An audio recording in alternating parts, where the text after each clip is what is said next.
Do you consider it tectonic, or is this a tempest in a teapot? Because I think it's tectonic. No, no, it's massive. It's a massive shift. On the one hand, it's the same game of where's Waldo and what's the most efficient channel for discovery or tactics or whatever. And on the other hand, this particular shift is much more tectonic in nature. Uh, and um, and I'm not sure how fast it's happening.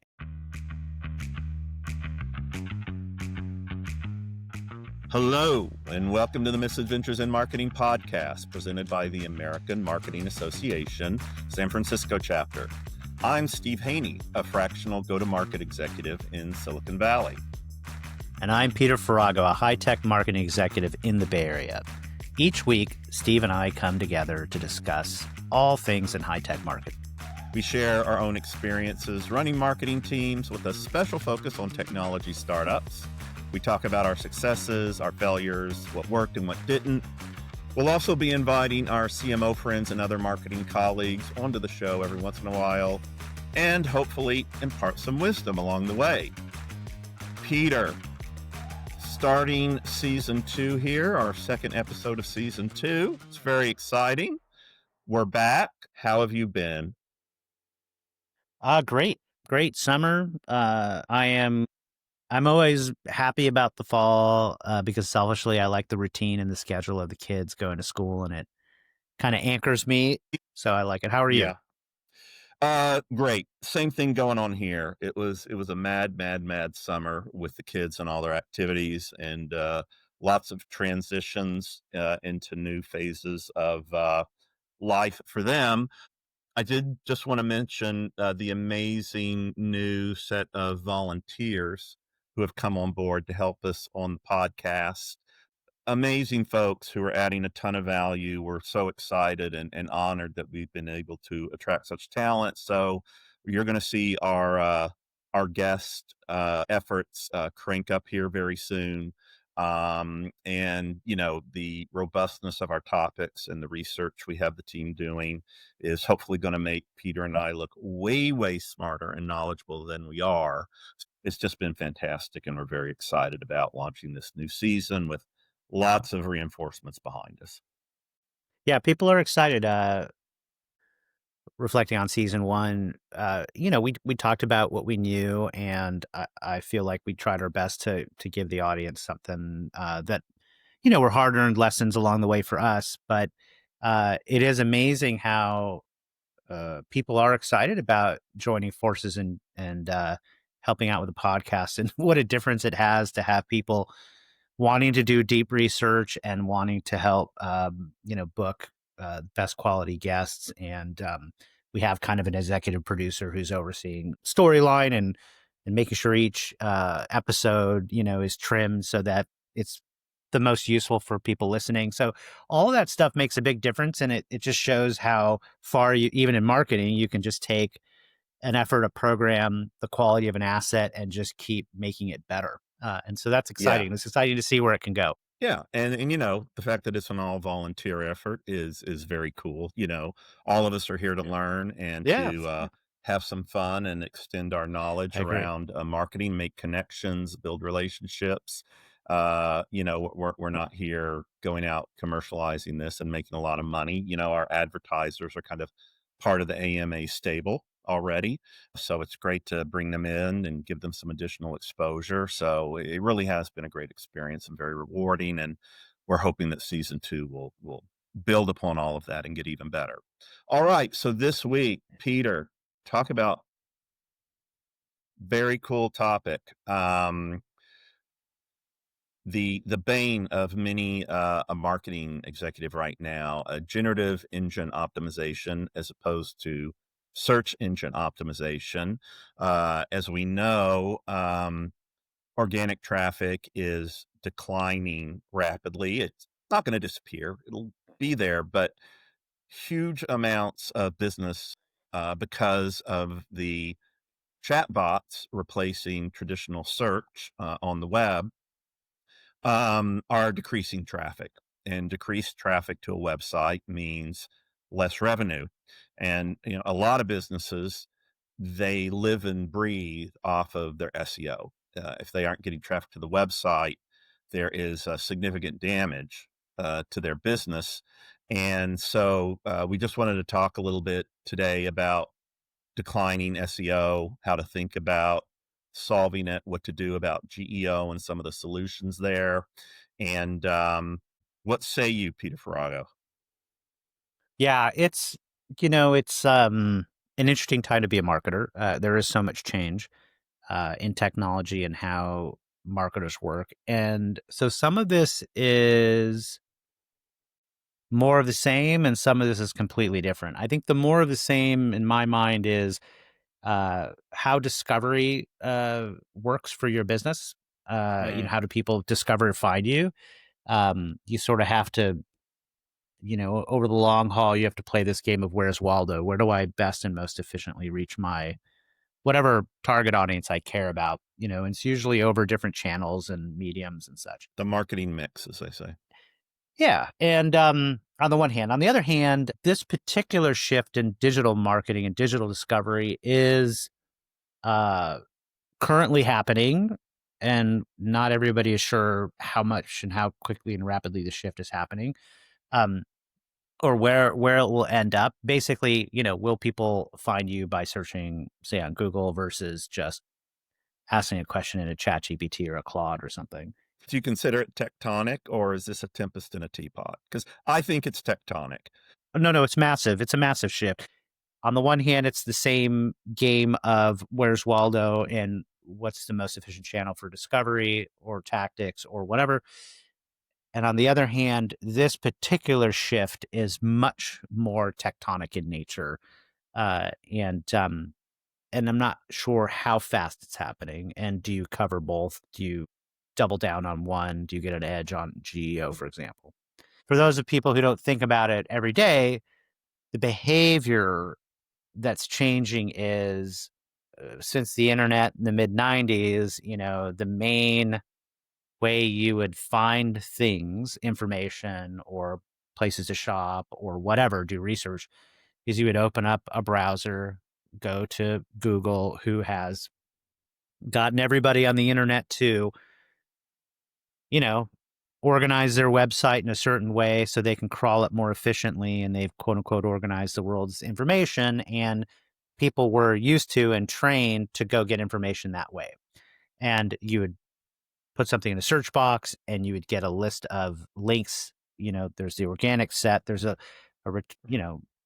a SERPs, a search engine results page. You would get a list of click links you could click on to other websites you would go to. And next to that, they would show a bunch of ads based on intent and the keywords you put in. And so there's the SEM part and the SEO part. The main difference with something like the generative AI, the LLM era that we're in is those companies have been rapidly able to recreate the total data set of all the world's internet information. So that was like hurdle number one. And then with LLMs, really, or with the foundation models, labs are able to like organize that really well. And then the behavior for the end user is you go to ChatGPT or Claude or whatever. I like Manus. There's a little company called Manus I use sometimes. And you put in a question and you get the full answer. The content is fully delivered to you, not the link that you have to click on to go somewhere. So the Right. threat to, say, Google and its business and the behavior is you ask a question, you get a full answer, you're done. There is nothing to click on. So then people aren't going to Google anymore. So that's the search to LLM shift that's happening, and that's the Right. discovery. So if people Right. are logging into uh, Claude or, you know, ChatGPT as their first point of contact with the world and no longer going to a browser and opening up, you know, Google, then that is a very hard problem to solve for marketers. And the reality is these LLMs are amazing and do all kinds of incredible things. But in the context of what we're talking about on searching the web, the reality is most people never wanted 10 blue links. They just wanted an answer to their question. And what the LLM did, the Yeah. additional value, it's like you've got something now between the 10 blue links and you, which is this LLM, which just gives you the answer. And of course, there's questions about the LLM making mistakes, it's hallucinations, or as we used to say, a bug. But they've gotten much better. They've gotten more accurate and they deliver results that people generally trust. to go out and look at all 10 of those links, but they're probably literally looking, the LLM is looking at hundreds of links and bringing back, quote, the right answer for you. And that's really what people want. They don't want to have to go click through to 10, 12, 20 websites to get the answer. They love the fact that there's this agent, this intelligence that can just get them the answer they need. LLMs do a lot of other things as well, but in the context of what we're talking about, it's basically summarizing and bringing an answer back. But that kind of breaks this fundamental business model, not only for Google, but certainly for us as marketers who buy AdWords on these search engines to, have our SEM on the right, as we say, the keywords, the research we do, not only trying to get on the left side of the search engine result page, but have our ads come up on the right. It breaks all that because all the AI is doing is giving you an answer. Now, then one of the new routes, and tell me if I'm jumping ahead here, we can go back, is that if now you look in those answers that the LLM produces for you and explains, I'm trying to sell my house in XYZ market. What are the trends? Blah, blah, blah. And it answers you in, like, say, 3 paragraphs. There are little links next to the end of each paragraph. And so what's happening now on the GEO front, right, the generative engine optimization front, is that you want to be in those links that the LLM, the ones that are behind the answer, you want to be in there so that you can get clicked through and you can get noticed, and the awareness of your company is going to be brought to the forefront for buyers with intent or consumers who may be align with what you think. Yeah, yeah. I think in the LLM world, we're calling those citations, Okay. and the engine is producing an answer that's synthesizing what it considers to be credible, trustworthy, and also information presented in the right way to spin up its answer. In fact, I think that might still be SEO hangover thinking to want to be a linked citation per se. I think you want to Mm. be mentioned in the answer. I don't know that there'll be quote unquote click through traffic. There probably will be like whatever question I'm answering or getting an answer to. If your company was one of the sources of that, then you'll be maybe mentioned there. And yes, you'll show up and And you so is will it a have. branding exercise at that point? Okay. I mean, I think it's about presenting knowledge in a way that is a good answer, a good, complete, and well-structured answer to the question. Hmm. And I think that in that way you'll be a citation. And look, it is a link, and it might get clicked on, or it might be a mention that then results in, say, a direct traffic to your site. This episode of Misadventures in Marketing is brought to you by the American Marketing Association, San Francisco. AMASF is a member-run organization that has been serving the Bay Area marketing community for over 80 years. Through programs, events, workshops, and discussions that introduce the latest trends and developments in the industry, to networking events that bring together the best marketing minds in the region, AMASF diligently works to foster professional learning and career advancement opportunities for all of its members. Joining is easy. To become a member of AMASF, go to amasf.org. That's amasf.org, and click on Get Involved on the top menu, then become a member. For just $199 a year, you'll get access to events, resources, credentialed learning opportunities, and a community of fellow marketers who will help you expand your network and advance your career. The AMASF membership, the investment you make for the career you love.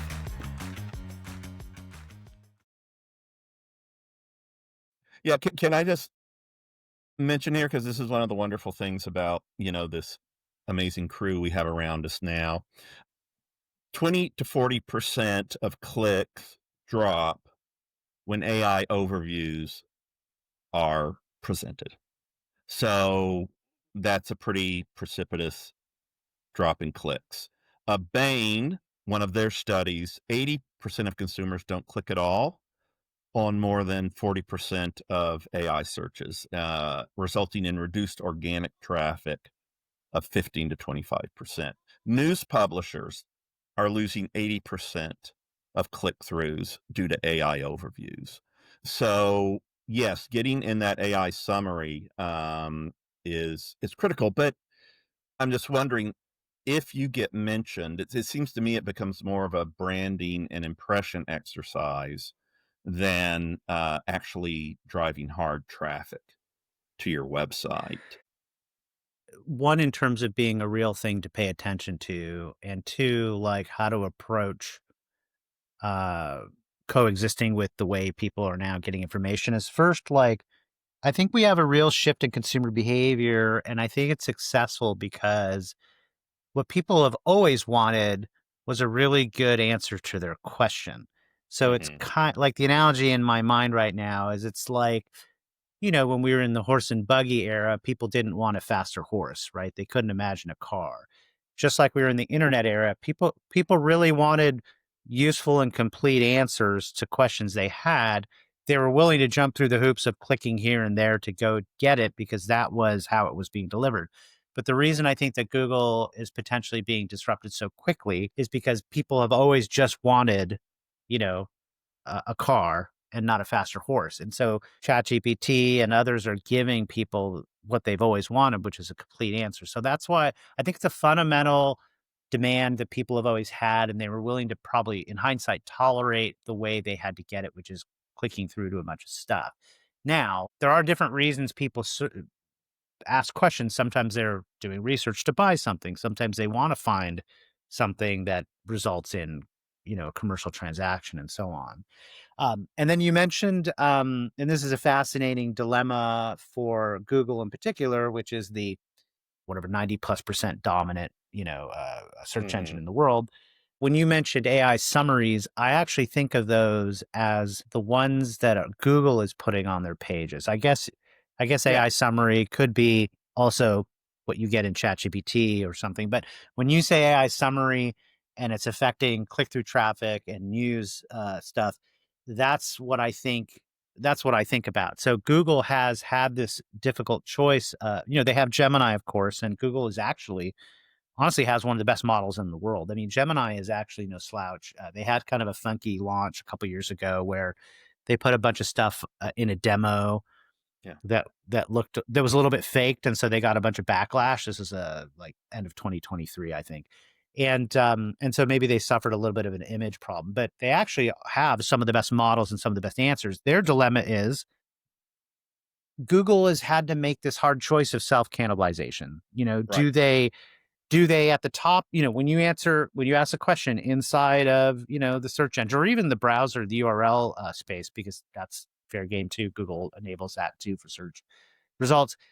You get an amended page, which has at the top the summary you're describing. And they used to Right. have, And then the stuff below. Yeah.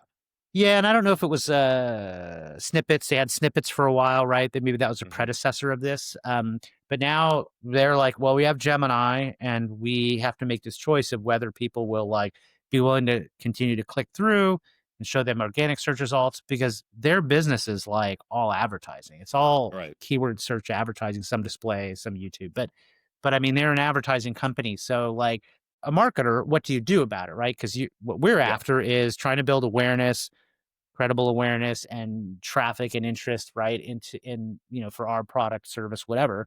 So then we're thinking about how consumers get information, the interfaces they're using, how that's changing, and therefore, quote unquote, discovery of our product or service as marketers. And so we're trying to pay attention to all that. But I agree with you. All the behavior is shifting quite a bit.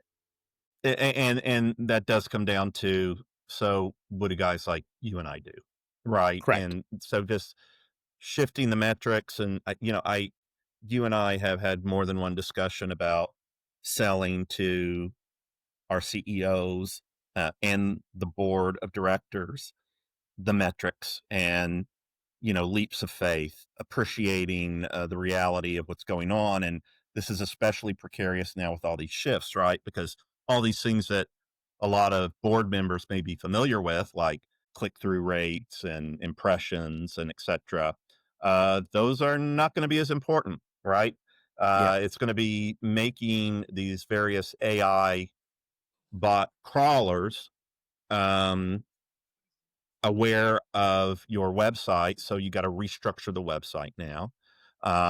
You have to, take advantage of these new tools, make sure that your website is going to be structured in a way that is appealing to the AI bots, the scrapers, the crawlers, the algorithms, and providing a very different set of web pages. Do you have a separate website, so to speak, for the AI bots so they can consume it in a much more palatable manner to them so that you do get mentioned in the AI summary, right, in the answer that comes up?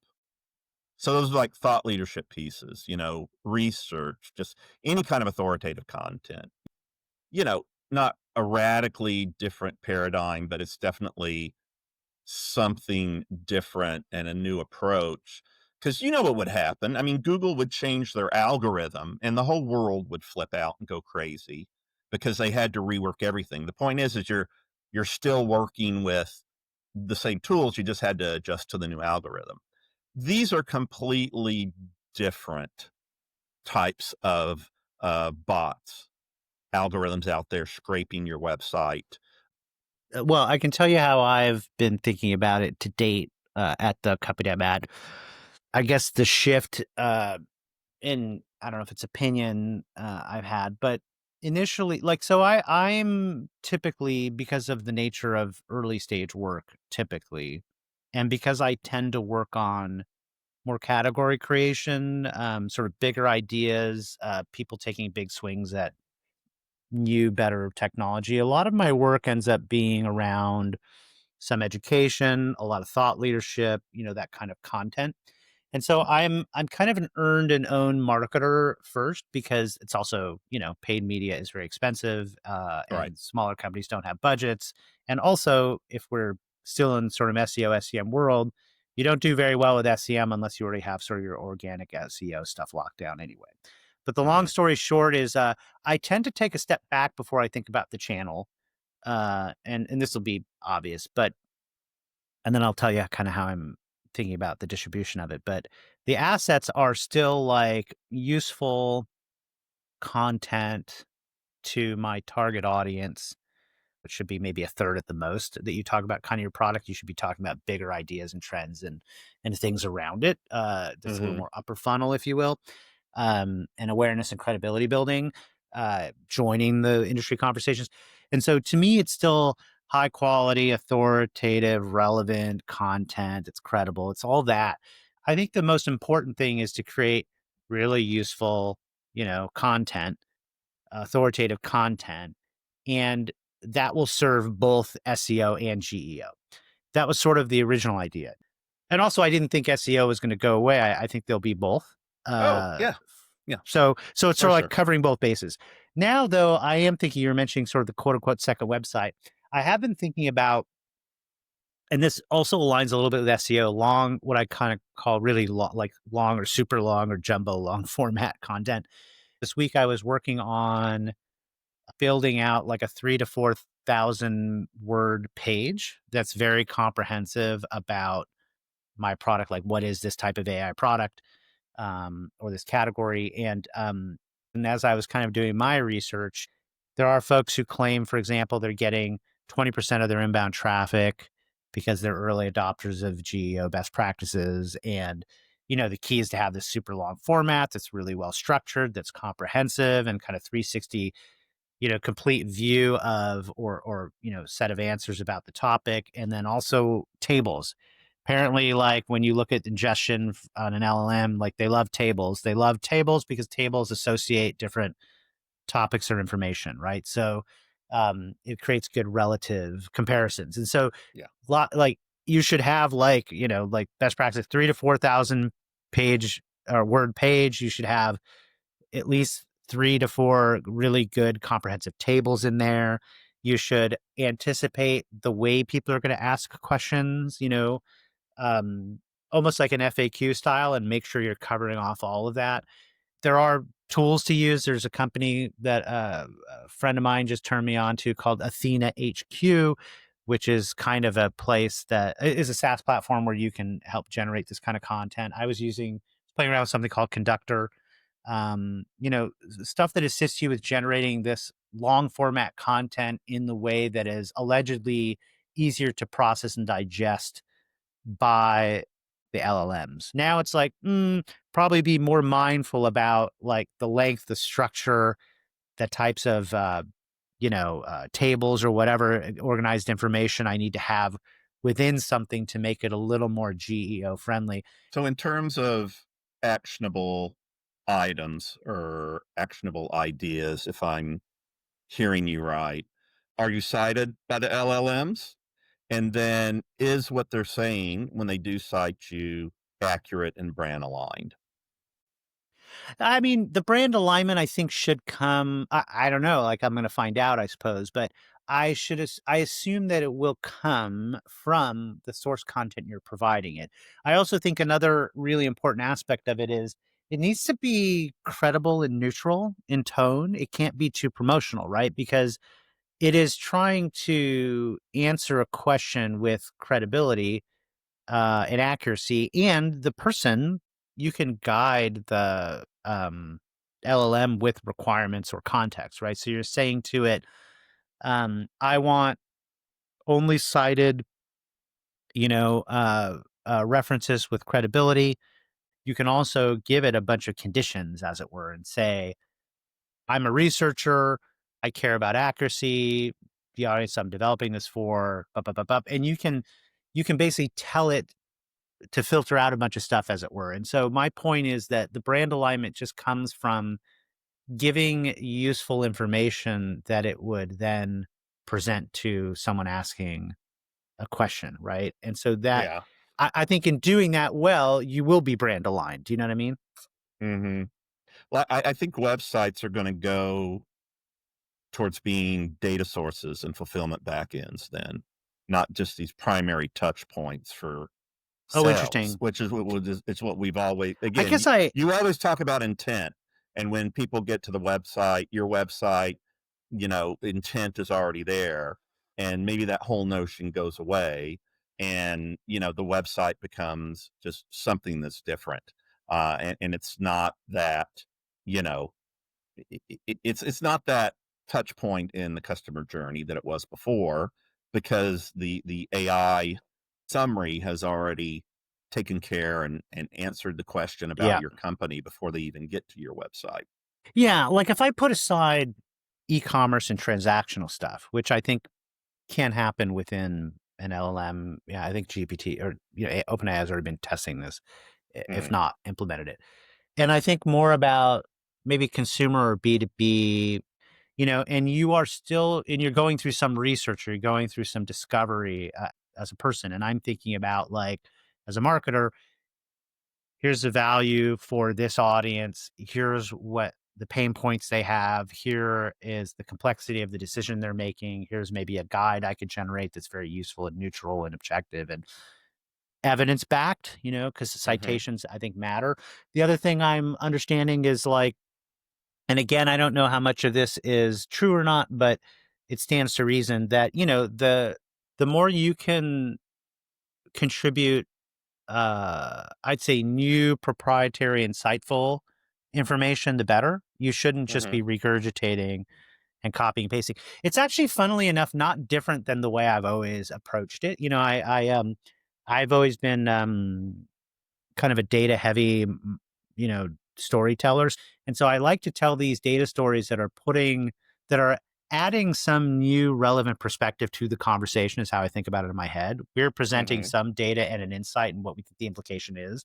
And I think if you still think that way, or if you think about the customer journey, I shake my head because while I'm a marketer, I almost hate all the terms. But this idea of like, how do you decide you have a problem?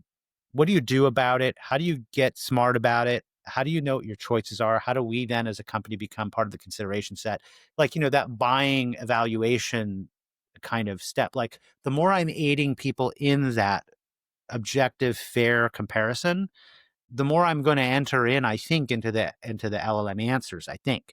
Right. Right. So so I think you have to like have this credible, low promotional tone. I think you have to add value with proprietary insights. I Yeah. think it has to be I think comprehensive, long everything you're format. saying preps you very well for the new world, because everything you're saying that you produce, the way you engage, just completely seems to align with GEO. But it's a You ton want to of but it's become a part ton of of the work. discussion. Yeah. It's a t- Yeah. it's Of it's a course. ton of Yeah. work, and there's going to be gaming of it. That's the other thing. Like, you could just it's like being in business. You could say to yourself, at the end of the day, quality should normally win, right? And we know that distribution matters so much more in many cases. So there's all that, but you got to come to market with something that solves a great problem. Well, is easy to discover, easy to adopt, all the things, and you want to lead with quality. And I think I've thought about marketing organization again. It's a certain style, but I've always thought of marketing as more of a publishing operation. You have your product marketing track. I'm shipping this. I'm trying to explain cool new features, cool new ways of solving amazing problems and driving efficiency at companies. I'm talking about B2B marketing, all that stuff. But the other track is like when we're in between, launches twice a year or something. I need to be adding value to my audience's lives, whether they're like really early prospects or leads, or whether they're deeper in the funnel and we're engaging them or about to engage them. I feel like in the line of work I do, we want to be a respected source that they want to consult with. You know? No, this is the whole thing. It's like, will the AI remember you? Yeah. That's the thing. That's the idea, and that's exactly what you're talking about. I mean, I think you nailed it, because here's my take. If your brand doesn't show up in Chat GPT, it may as well not exist.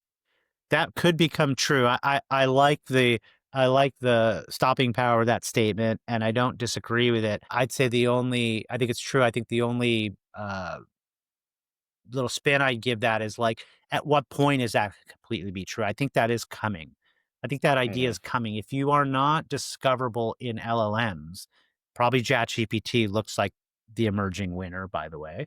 Uh, it's funny because Google has all this footprint and Google's not going away. Google is actually weirdly in the best position with all the Yep. data and information they have organized. It is no slouch of a company, and they are hardcore innovators. They've always had a lot of new projects. I mean, they've been working on autonomous cars for 15 plus years. Like, Google is not going away. Google will transform itself, and Google has like the horsepower, the R&D, and the DNA to do that. They also have the traffic. They have the touch right now, all those people coming, and they're already cannibalizing themselves with AI out, summaries. So they're not going away, but I think ChatGPT is becoming like the new thing you go and use. Even if ChatGPT 5 launch was a bit of a, I don't want to call it a flop, but it had some problems, and Sam Altman's apologizing for stuff like taking away the previous model that people really liked, and acknowledging that people seem to have a relationship with ChatGPT 4, for example, or wanted to use O3, and that went away and people got upset. So there is all that, but that's a small misstep. The point is the behavior generally has changed radically, and you are going to have people going there to fulfill their need, which is getting answers to questions. And if you don't getting all the way back to your premise, if you aren't there, you aren't discoverable, and you may as well not exist. I don't think that's 100% true today, but I think it's shifting. Yeah. I And feel like I have to keeping straddle both right now. I'm yeah, straddling both, but I don't know. I'm watching it and I'm paying more attention to GEO yeah. personally.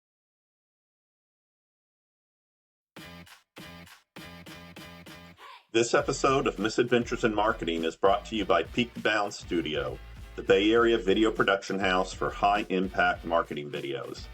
Online video is quickly becoming the universal language of business and the primary medium through which marketers speak to their prospects. According to Forbes and market research firm Statista, 90% of all businesses are currently using online video in their marketing. And in 2025, 85% of those businesses will increase their spending in online video over last year. Enter Peakbound Studio. Peakbound Studio is not just another video production team. They are storytellers, visual artists, and high-tech experts rolled into one. They manage everything from the initial concept to the final edit. Your online video presence has to be responsive, vibrant, and constant to get the attention of prospects and spread your message into every corner of the marketplace. Peakbound makes sure your messages are unique, compelling, and pop in today's attention-scarce world. So whether you need brand storytelling, customer testimonials, corporate videos, or short-form social media content, Peakbound delivers videos that don't just look good, they work. Learn more at www.peakbound.studio. That's www.peakbound.studio. Peakbound Studio, the video production house that puts your online video to work. I have clients in the robotics space, Yep. and this is not the thing, right? The thing is events. So, depending upon where you sit in the tech universe and what you're doing, first of all, this will always be important. Every marketer has to make these changes. But I would say that in terms of sense of urgency and critical concern, if you're a SaaS company, you've got to get on this right now. I mean, right now. Yeah. Other folks need to get on it now as well, very soon. But the impact on their business, if events are where the deals actually happen, and then it's not as urgent. But it is urgent for everybody. I don't want to not say that, but it's Yeah. going to affect some tech businesses more critically than others for the Well, it's next funny. few It's months. funny you mention that, because as you're saying this, I wouldn't call it an epiphany with a capital E, but maybe lowercase e. But I'm thinking about, I'm in a developer business, developer platform, Hmm. developer tools, ostensibly. So then you would normally think meetups, and you would normally think like, Reddit, Hacker News, different places like that. Hackathons, yeah. Yeah, and I mean, just I'm speaking broadly, but meetups and in-person events have really been reduced because of Right. COVID, and I can tell you, my team, we don't, if we don't need to travel, we don't want to travel. What's the point, right? Like, you can Hmm. transact business over Zoom and stuff. So, and also developers, we're not going to meet developers at a ton of events yet, anyway. So what's occurring to me now is my company makes an AI application, and therefore our customers are early adopters of AI generally. And so as we're talking, I'm thinking, yeah, Hacker News, Reddit, meetups, events. And I'm thinking kind of going through the different channels. I'm thinking content online. And then I went like, oh man, if I don't dominate in GEO as a channel, because all of our users are going to be early adopters of AI, that could be a real misstep to not invest heavily in that, even if we're not sure, Yeah. because the cost of missing it could be quite high, I have to say. Like, the other one, of Right. course, is I mean, LinkedIn is interesting because I'm in a B2B business, and that is the platform for putting out content and connecting with people. At the same time, I'd say a technical audience historically, the origins of LinkedIn have been much more like business people like you and me, Right. right? Digital resume, Hmm. we get it, I love it, oh, that's great, and developers like, LinkedIn, What the hell profile, is what do I that? need that for? Yeah. It's like, you go find me on GitHub or something, right? So, Right. my point is, there are other digital communities for them. Now, that's changing. I think LinkedIn is becoming ubiquitous, and we are, in our world, finding CTOs and VPs of engineering and others on LinkedIn. So to me, in my head, it's like LinkedIn, GEO. I still believe in SEO and good content in general. So those are kind of the things going through my head. Of course, we're also ABM, meaning like we're doing account-based marketing because this is just a characteristic of our company. And I think this whole thought process, I'm like doing real time for everybody who's following along or bothering to follow along, is that every company is a little bit different. I'd say the other characteristic that's coming to mind for me is we're getting pulled up market, which is a good thing, which means we're increasingly engaging with larger customers, larger like Hmm. mid-market and bigger companies. That requires outreach in a different way. So now we're coming to much more of a sales motion Hmm. where, you know, outreach to people matters. You know, having a good database, like using a Zoom info and having good, you know, good CRM, good, you know, data enrichment, good outreach stuff. All that's really important. So Yeah. yeah, Peter, I think this is a yes, good place to wrap up. We want to thank our audience for listening, our editors, Lorenzo Fernandez Kopek at Peakdown Studio, and Brian Douglas for making us sound and look fantastic. Our marketing maven, Ian Robinson Lambert, for getting the word out on all the socials. Julianne Bernalis for being our consulting producer. Ariana Azevedo for our brand and graphics. Renita Data for our content calendar and research data, and Thomas Moyer, of course, the president of AMA San Francisco, for presenting this podcast. Would also like to thank our sponsor, Workbox, for their support of Misadventures in Marketing.